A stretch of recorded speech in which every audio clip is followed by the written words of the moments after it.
Selamat malam Bapak Ibu Saudara yang dikasihi Tuhan Yesus Kristus. Bagaimana kabar Bapak Ibu Saudara? Kiranya tetap sehat dan senantiasa dipelihara oleh Tuhan. Pada hari ini kita akan mengikuti pemahaman Alkitab Jemaat pada hari Rabu 6 Oktober 2021 dengan tema Allah tetap berbicara.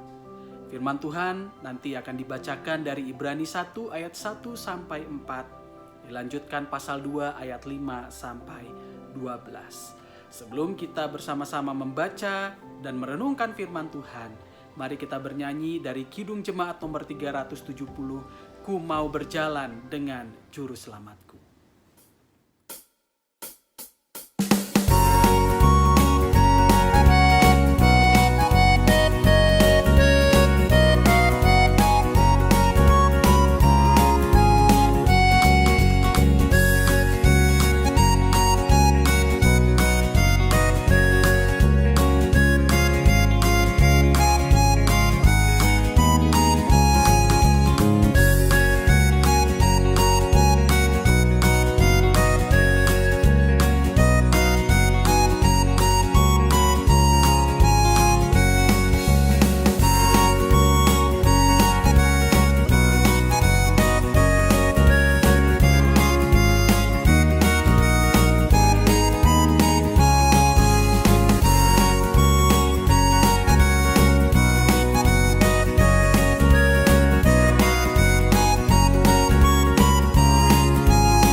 Bacaan firman Tuhan diambil dari Ibrani 1 ayat 1 sampai 4, dilanjutkan pasal 2 ayat 5 sampai 12. Demikianlah firman Tuhan tertulis.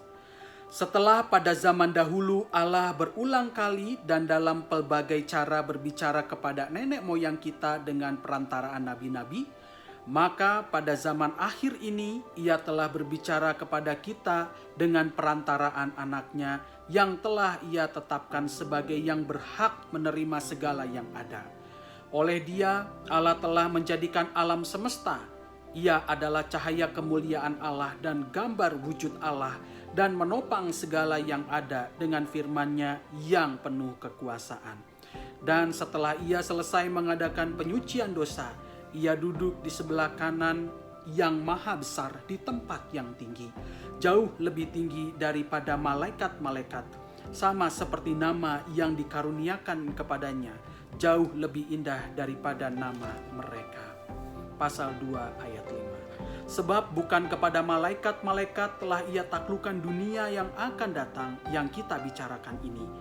Ada orang yang pernah memberi kesaksian di dalam suatu nas, katanya, "Apakah manusia sehingga engkau mengingatnya, atau anak manusia sehingga engkau mengindahkannya? Namun engkau telah membuatnya untuk waktu yang singkat, sedikit lebih rendah daripada malaikat-malaikat, dan telah memahkotainya dengan kemuliaan dan hormat. Segala sesuatu telah engkau taklukkan di bawah kakinya. Sebab dalam menaklukkan segala sesuatu kepadanya, tidak ada suatu pun yang ia kecualikan yang tidak takluk kepadanya. Tetapi sekarang ini belum kita lihat bahwa segala sesuatu telah ditaklukkan kepadanya. Tetapi dia yang untuk waktu yang singkat dibuat sedikit lebih rendah daripada malaikat-malaikat, yaitu Yesus, kita lihat, yang oleh karena penderitaan maut dimahkotai dengan kemuliaan dan hormat, supaya oleh kasih karunia Allah ia mengalami maut bagi semua manusia. Sebab memang sesuai dengan keadaan Allah yang baginya dan olehnya segala sesuatu dijadikan, yaitu Allah yang membawa banyak orang kepada kemuliaan, juga menyempurnakan Yesus yang memimpin mereka kepada keselamatan dengan penderitaan. Sebab ia yang menguduskan dan mereka yang dikuduskan, mereka semua berasal dari satu. Itulah sebabnya ia tidak malu menyebut mereka saudara. Katanya, "Aku akan memberitakan namamu kepada saudara-saudaraku dan memuji-muji engkau di tengah-tengah jemaat." Demikianlah pembacaan Alkitab kita. Diberkatilah kita yang membaca, merenungkan, dan melakukan firman Tuhan di sepanjang kehidupan kita setiap hari. Haleluya. Allah tetap berbicara. Saudara terkasih, hari ini kita akan membahas tentang surat kepada orang Ibrani. Sudah sejak lama sekali orang bertanya-tanya, siapakah penulis surat ini? Apakah Paulus yang menulisnya? Atau salah seorang dari rekan pelayanan Paulus yang bernama Barnabas atau Apolos? Kita tidak tahu pasti, Bapak Ibu Saudara, siapa yang menulis kitab ini. Tetapi tentang si penulis, kita baru mengetahuinya di pasal yang kedua. Ia ternyata memiliki kedekatan dengan para murid yang selalu berada di sekeliling Yesus. Hal ini meyakinkan kita bahwa setiap pengajaran yang berada di kitab ini didasarkan pada ajaran-ajaran para rasul. Kita juga tidak tahu siapa penerima surat ini dan di mana mereka tinggal. Sekalipun demikian, kita dapat menemukan bukti-bukti bahwa sang penulis sangat mengenal mereka dengan sangat baik. Sang penulis mengetahui bahwa mereka memiliki pengetahuan menyeluruh tentang kitab-kitab Perjanjian Lama atau sejarah bangsa Israel. Khususnya 5 kitab Taurat Yahudi seperti Kejadian, Keluaran, Imamat, Bilangan, dan Ulangan, yang berisi tentang bagaimana keluarga Abraham menjadi bangsa Israel, menjadi umat Allah. Tentang bagaimana Musa memimpin mereka keluar dari perbudakan di Mesir. Tentang bagaimana Allah memberikan 10 hukum Tuhan dan bagaimana bangsa Israel membuat perjanjian dengan Allah di Gunung Sinai. Tentang bagaimana mereka membuat kemah suci dan membawa korban sembelihan. Dan tentang perjalanan pulang bangsa Israel memasuki tanah perjanjian, yaitu Kanaan. Saudara terkasih, sang penulis beranggapan bahwa sang pembaca mengetahui setiap detail-detail kisah-kisah ini. Oleh karena itu, kita bisa beranggapan bahwa para pembaca kitab ini sebenarnya berasal dari kalangan orang-orang Kristen Yahudi. Mengenai komunitas orang Kristen Yahudi ini, kita menemukannya dibahas di pasal 10. Bahwa mereka sesungguhnya pada saat itu sedang mengalami penganiayaan dan ancaman penjara karena hubungan mereka dengan Tuhan Yesus. Keadaan ini membuat beberapa dari antara mereka memutuskan untuk meninggalkan imannya kepada Yesus dan kembali ke tradisi keimanannya Yahudi. Atas dasar inilah sang penulis menulis suratnya. Sang penulis membandingkan Yesus dengan tokoh-tokoh Yahudi dan peristiwa-peristiwa kunci di dalam sejarah bangsa Israel. Pertama, sang penulis membandingkan Yesus Kristus dengan malaikat di kitab Taurat. Kedua, sang penulis membandingkan Yesus Kristus dengan Musa dan tanah perjanjian. Ketiga, sang penulis membandingkan Yesus Kristus dengan para imam dan Melkisedek. Keempat, sang penulis membandingkan Yesus dengan korban sembelihan di dalam perjanjian. Melalui perbandingan-perbandingan ini, sang penulis ingin meyakinkan para pembacanya yang adalah orang-orang Kristen Yahudi bahwa Tuhan Yesus itu lebih tinggi dari siapapun dan apapun. Dengan demikian, Tuhan Yesus layak untuk tetap dipercayai oleh para pembaca surat ini, khususnya orang-orang Kristen Yahudi.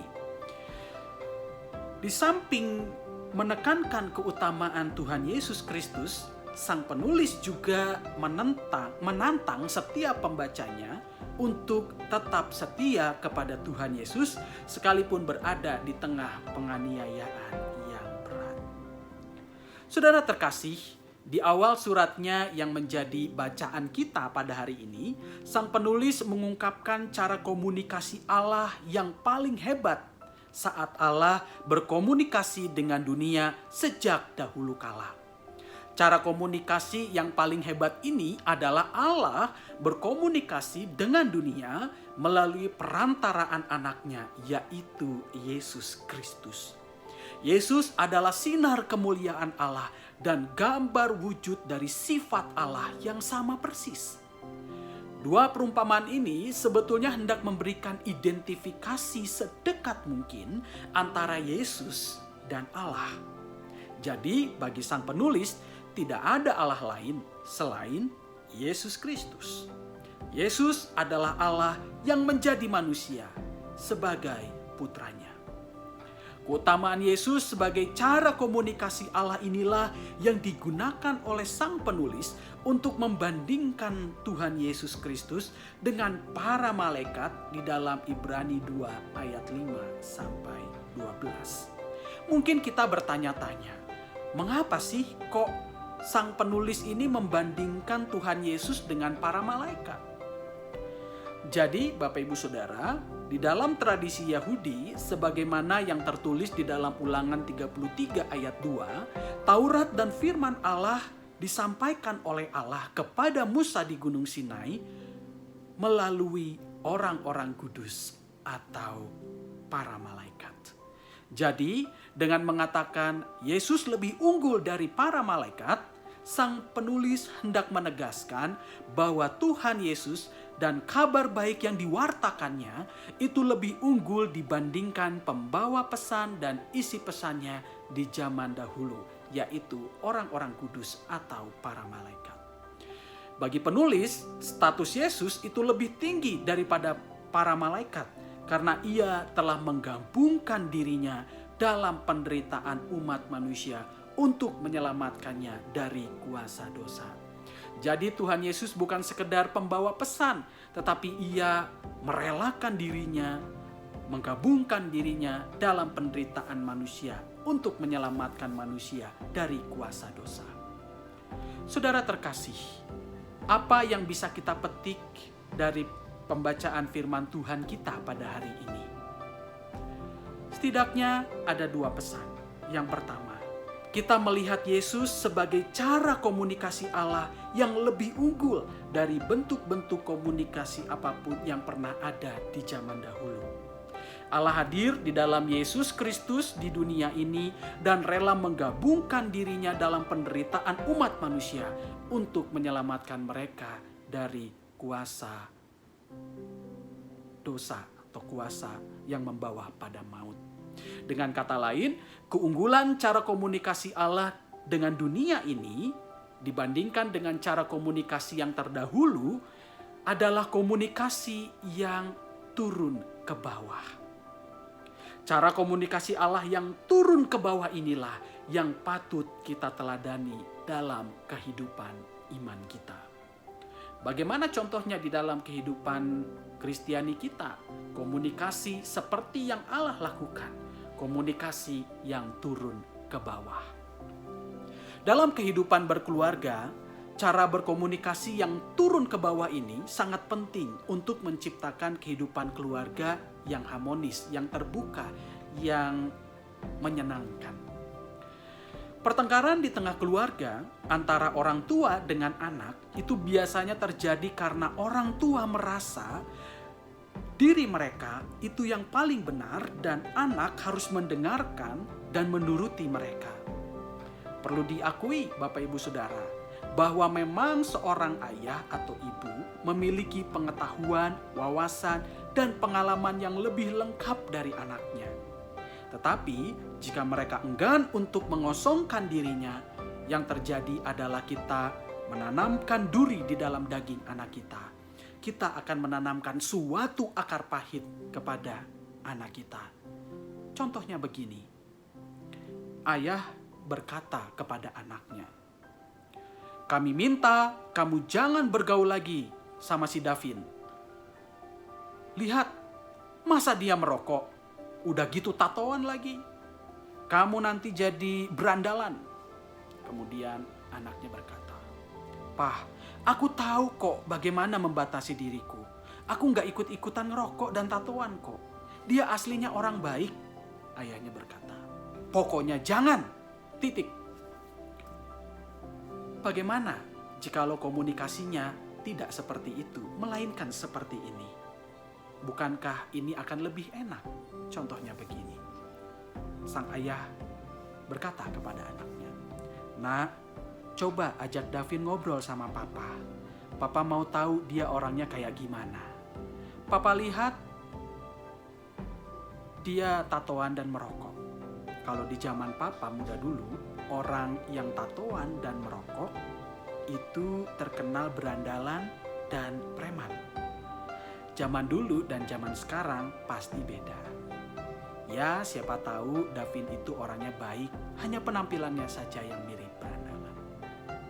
Jika kita sebagai orang tua kita mengosongkan diri kita akan bersedia menyimpan dahulu dugaan-dugaan, persepsi-persepsi kita, dan membuka diri pada informasi dari anak kita sendiri atau dari orang yang bersangkutan. Inilah yang disebut dengan komunikasi yang turun ke bawah. Kita mencoba untuk memahami apa yang dipikirkan dan dirasakan oleh orang lain dalam perspektifnya, dan kita mencoba untuk memahami serta mengerti dirinya. Bukan hanya orang tua saja yang menekankan cara-cara komunikasi yang turun ke bawah ini, karena kita tahu orang tua lebih dewasa dibandingkan anak-anak. Jadi kata-kata turun ke bawah ini bisa lebih relevan. Tetapi komunikasi yang turun ke bawah ini juga sebetulnya bisa diterapkan oleh anak-anak. Anak-anak juga perlu menerapkan cara berkomunikasi yang turun ke bawah terhadap orang tua mereka. Anak-anak zaman sekarang itu hidup dengan pengetahuan dan wawasan yang baik karena mereka hidup di era digital yang mempermudah mereka mengakses banyak informasi. Penguasaan mereka pada beragam informasi itu bisa membuat mereka menjadi hakim bagi orang tua mereka yang mereka anggap kuno dan jadul. Ya, sekalipun memang benar demikian. Tetapi kita bisa belajar dari contoh-contoh ke dalam kehidupan kita sehari-hari. Bagaimana sih contoh kehidupan yang terbuka atau komunikasi yang turun ke bawah dari seorang anak itu? Contohnya begini.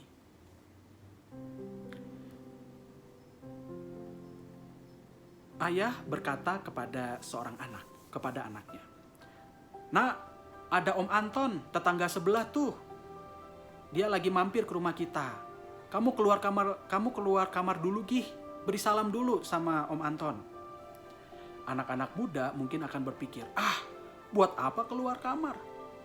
Bukankah itu bukan untuk tidak bertemu orang adalah hakku? Aku mau atau tidak mau itu adalah urusanku. Papa gak bisa maksa-maksa aku untuk ketemu dengan orang. Jika kita adalah anak-anak yang belajar mengosongkan diri, mau membangun komunikasi yang turun ke bawah, kita pasti akan keluar kamar dan menyapa tamu orang tua kita. Ya, sekalipun memang benar bahwa mau bertemu orang atau tidak itu adalah hak pribadi kita. Tetapi kita bersedia belajar dari orang tua kita bahwa siapapun yang datang ke rumah adalah orang yang mesti disambut dengan sopan. Itulah pengosongan diri. Itulah bentuk komunikasi yang turun ke bawah.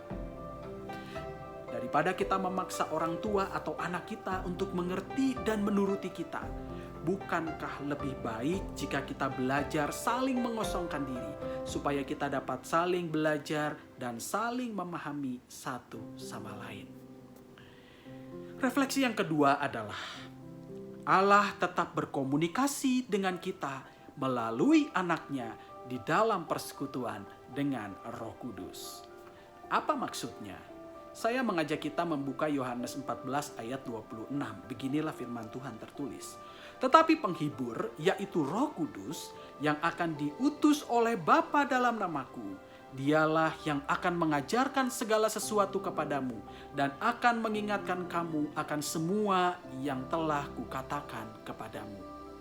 Yesus pernah berkata kepada murid-muridnya bahwa ia tidak akan membiarkan mereka sebagai yatim piatu. Artinya, Yesus sebetulnya tidak pernah meninggalkan mereka. Ia selalu hadir membimbing mereka dan selalu mengingatkan mereka. Dan di dalam persekutuan dengan Roh Kudus, Yesus Kristus masih membimbing kita di masa kini. Ia tetap mengajarkan segala sesuatu kepada kita. Ia tetap mengingatkan kita pada setiap perkataan-perkataannya. Dengan kata lain, di masa kini Tuhan Yesus sesungguhnya masih berbicara kepada kita. Bagaimana membuktikan hal ini? Pernah saudara saat melakukan suatu dosa, muncul kegelisahan dalam hati dan pikiran saudara? Muncul suara-suara di dalam pikiran saudara yang menekan dan menggugat saudara karena saudara telah melakukan dosa? Percayalah bahwa saat pikiran dan hati kita gelisah karena suatu dosa, Tuhan sedang berbicara kepada kita. Saya pernah mendengar sebuah kisah anggota jemaat di suatu gereja. Ia bercerita, pada siang hari ada seorang bapak datang ke gereja. Ia datang ke gereja. Tak sengaja ia melihat ada sebuah dompet tergeletak di bawah kursi. Ia melihat isi dompet itu penuh dengan uang. Tanpa pikir panjang, dia ambil dompet itu lalu membawa kabur dari gereja. Ia bercerita kepada saya alasannya mengapa ia mengambil dompet itu. Ia berkata bahwa pada saat itu ia sedang mengalami kesulitan ekonomi. Ia terlilit hutang dan dikejar-kejar oleh penagih hutang. Keadaan itu membuatnya sangat malu dan tertekan. Ia kemudian melanjutkan ceritanya. Saat di tengah perjalanan, terlintas di pikirannya seperti ini. Hei, mengapa kamu ambil dompet itu? Bagaimana jika pemilik dompet itu sangat membutuhkan uangnya untuk mengobati anak-anaknya atau istrinya yang sakit? Jika karena kamu mengambil uang yang bukan milikmu, kamu bukan hanya mencuri, kamu telah menjadi orang yang membiarkan anak dan istrinya sakit, menderita. Kembalikanlah uang itu. Solusi dengan cara curang tidak akan mendatangkan penyelesaian, tetapi akan menjerumuskanmu ke persoalan lain yang lebih besar. Usahakanlah jalan keluar dengan baik, maka Tuhan akan membukakan jalan. Mendengar ada kalimat-kalimat tersebut terlintas di pikirannya, ia langsung kembali ke gereja dan menitipkan dompet tersebut ke karyawan gereja. Ia berpesan, jika ada orang yang mencarinya, tolong kembalikan. Setelah menyerahkan dompet tersebut ke kantor gereja, ia kembali dengan hati yang lega. Hutang-hutangnya masih belum lunas, tetapi ia percaya bahwa jika ia mencari solusi dengan jalan yang benar, Tuhan akan membukakan jalannya. Saudara terkasih, melalui pemahaman Alkitab pada hari ini, kita diingatkan untuk dapat memiliki cara komunikasi seperti Allah, yaitu cara komunikasi yang turun ke bawah. Melalui pemahaman Alkitab pada hari ini juga, kita diingatkan oleh Tuhan sampai hari ini, agar kita diingatkan juga oleh Tuhan bahwa Ia tidak pernah meninggalkan kita sampai hari ini. Ia selalu berbicara kepada kita, entah melalui hati dan pikiran kita, entah melalui orang-orang terdekat kita, entah melalui peristiwa-peristiwa yang terjadi. Oleh karena itu, lembutkanlah hati dan pikiran kita, dengarkanlah suaranya. Niscaya kita akan memperoleh kedamaian dan kesejahteraan hidup. Selamat menjalani komunikasi yang turun ke bawah dan selamat mendengarkan suara Tuhan. Tuhan memberkati. Amin.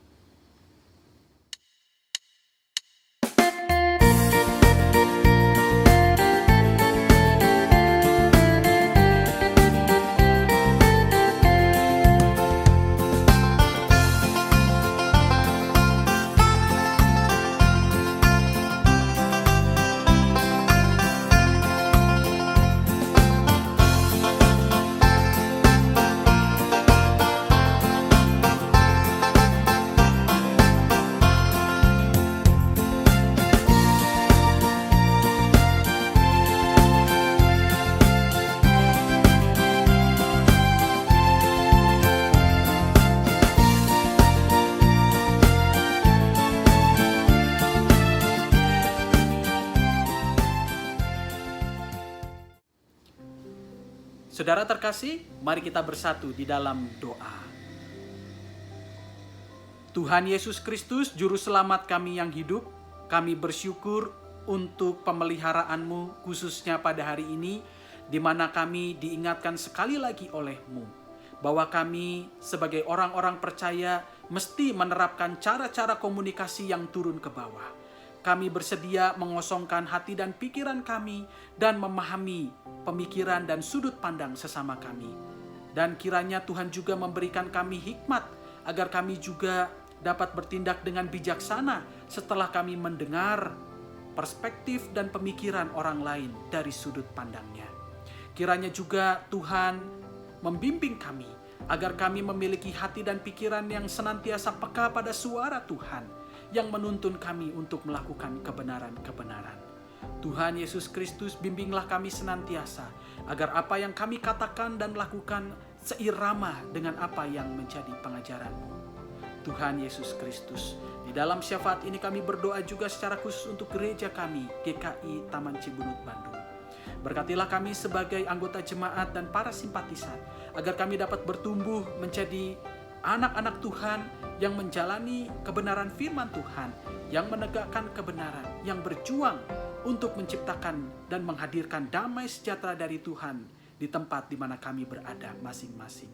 Kiranya Engkau menjaga persatuan kami, persekutuan kami sebagai orang-orang percaya, agar kami saling mendukung, saling mendoakan, saling mendorong dalam setiap pekerjaan baik. Tuhan Yesus Kristus, kami juga berdoa bagi bangsa dan negara kami. Berkatilah pimpinan kami dari daerah sampai pusat, supaya mereka dapat memimpin bangsa ini dengan menekankan keadilan sosial bagi seluruh rakyat Indonesia.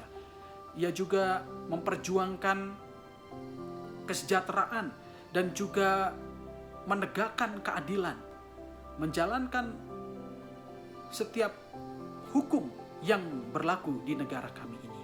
Kami juga masih berada di tengah pandemi COVID-19. Kami percaya bahwa Tuhan beserta dengan kami, agar kami dapat mengikuti protokol kesehatan dan menjalani setiap kegiatan dan aktivitas kami dengan keberanian.